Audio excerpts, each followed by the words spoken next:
Hello and welcome back to our deep dive into the North African campaign of World War II. Today, we're zeroing in on March 1941, a pivotal month that set the stage for some of the most dramatic clashes in the desert.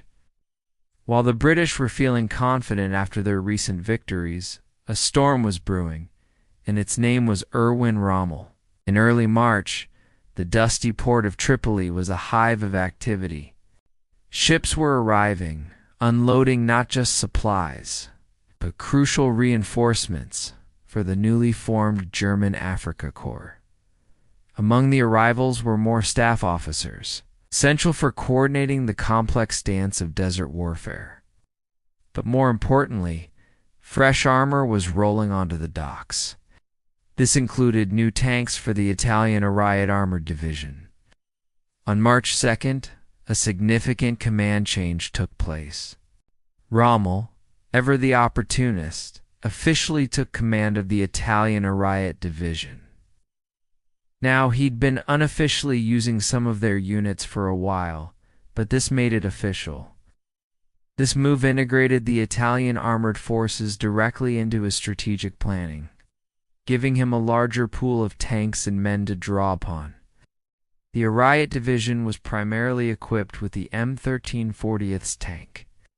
On paper, this was a welcome boost to the Axis armored strength.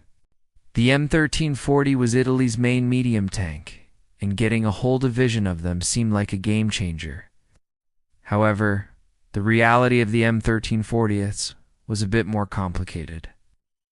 Compared to the British cruiser and infantry tanks they would be facing, the Italian tanks had some serious drawbacks. For starters, they were mechanically unreliable. The harsh desert environment with its sand and extreme temperatures was brutal on engines and tracks. Breakdowns were frequent, which was a logistical nightmare. Their armor was also relatively thin, making them vulnerable to British anti-tank guns. So while they added numbers, their quality was a concern. Still, for Rommel, any tank was better than no tank, and he was determined to make the most of what he had. While Rommel was building his strength on the ground, the war in the air was also escalating. The German Luftwaffe began to intensify its air raids on the critical island of Malta. Malta was like a thorn in the side of the Axis powers. It was a British stronghold right in the middle of the Mediterranean, perfectly positioned to disrupt supply convoys heading from Italy to North Africa. British bombers based on Malta were a constant threat to Rommel's lifeline. To neutralize this threat, the Luftwaffe hammered the island relentlessly. The pressure became so intense that the Royal Air Force was forced to withdraw its Wellington bombers from Malta, temporarily easing the strain on Axis shipping. This was a small but significant victory for the Germans, ensuring more of those vital supplies could reach Rommel in Tripoli. Back in the German workshops, another crucial development was underway. The Panzer III, the backbone of the German armored force, was receiving significant upgrades. Earlier models had proven vulnerable, so they were being up-armored. More importantly, they were being refitted with a new, more powerful main gun, the 50mm KWK-38. This longer cannon had much better penetrating power than the older 37mm gun, allowing it to take on British tanks from a greater distance. What is truly critical here is that British intelligence wasn't fully aware of the extent of these upgrades. They were still operating under the assumption they'd be facing the older, less potent Panzers. This intelligence failure would have deadly consequences for British tank crews in the battles to come. Meanwhile, the British were facing a strategic dilemma. Their attention wasn't solely focused on North Africa. Trouble was brewing elsewhere. In the Balkans, Italy's invasion of Greece had turned into a disaster, and Germany was preparing to intervene. Britain felt compelled to send troops and resources from North Africa to support their Greek allies. This decision, known as Operation Luster, stripped the Desert Army of some of its most experienced units and valuable equipment. General Archibald Wavell, the British commander in the Middle East, was forced to divert forces that could have been used to consolidate his gains against the Italians. As if that wasn't enough, another crisis was unfolding in the cold waters of the North Atlantic. German U-boats were wreaking havoc on British shipping, threatening to starve the island nation into submission. The Battle of the Atlantic was reaching a new intensity, and the Royal Navy and the RAF's Coastal Command had to prioritize protecting these vital sea lanes.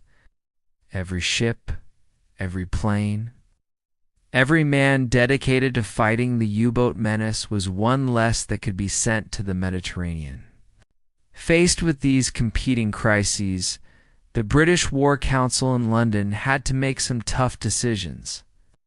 They looked at the situation in North Africa and, based on their intelligence, saw a weakened Italian army and a small German force that they believed was purely defensive. They concluded that there was no immediate large-scale threat in the desert. As a result, they decided that no significant reinforcements could be spared for either North Africa or the besieged island of Malta. They believed the forces already there were sufficient to hold the line.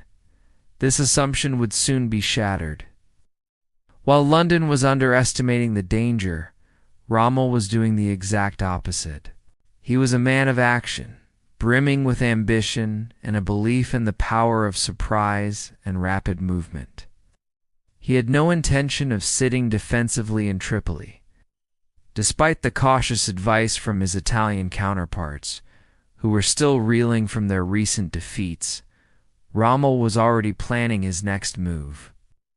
His eyes were set on the Marata Oasis, a strategic point deep in the desert. He saw it as a stepping stone. His ultimate goal was audacious and far-reaching, to not just recapture the territory lost by the Italians, but to drive the British out of Benghazi, and eventually completely out of Africa. While the British saw a quiet front, Rommel saw an opportunity.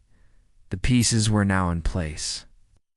The upgraded panzers were arriving, his command structure was consolidated, and his enemy's attention was divided. The quiet desert was about to explode into action, and the Desert Fox was ready to pounce. That's where we'll leave it for today. The stage is set for Operation Sonnenblume, Rommel's first offensive, which would completely upend the situation in North Africa.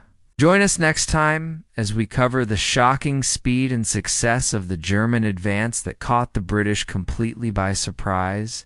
Thanks for watching. If you enjoyed this video and want to learn more about the fascinating campaigns of World War II, make sure to hit that like button and subscribe to the channel so you don't miss our next episode. We'll see you then.